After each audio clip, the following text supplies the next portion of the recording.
আক্রান্ত হওয়ার জন্য আমাদের সারা বিশ্বে এবং আমাদের সারা দেশব্যাপী যে সমস্ত মৃত্যুর হার বেড়েছে, এটা কিছুটা কমেছিল, কিন্তু দ্বিতীয়বারের মতো নতুন করে আবার করোনা আক্রমণ হওয়ার জন্য আমরা দ্বিতীয়বারের মতো সরকার মাস্ক বিতরণ বন্ধ করেছে। বিদায় আমরা আবার নতুন করে মাস্ক বিতরণ শুরু করলাম আজকে থেকে।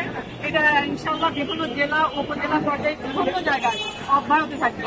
এর আগে আমরা 7 মাথায় দিয়ে আসলাম, 7 মাথায় কয়েকশো আমরা মাস্ক বিতরণ করে আসলাম। এখন আমরা জজকোট এরিয়াতে করছি। এভাবে আমরা বগুড়ার বিভিন্ন জায়গায় যাব, বিভিন্ন থানা উপজেলায় আমরা একের পর এক আমরা ধারাবাহিকভাবে যাব ইনশাআল্লাহ। আমি আলোকিত বগুড়ার পক্ষ থেকে সবাইকে বলছি, আপনারা সবাই সচেতন হন, সবাই মাস্ক ব্যবহার করুন, কেউ মাস্ক ছাড়া চলাফেরা করবেন না, মৃত্যুর ঝুঁকি বাড়াবেন না। আপনি নিজেও মারা যাবেন আর 10 জনকে নিয়ে মারা যাবেন।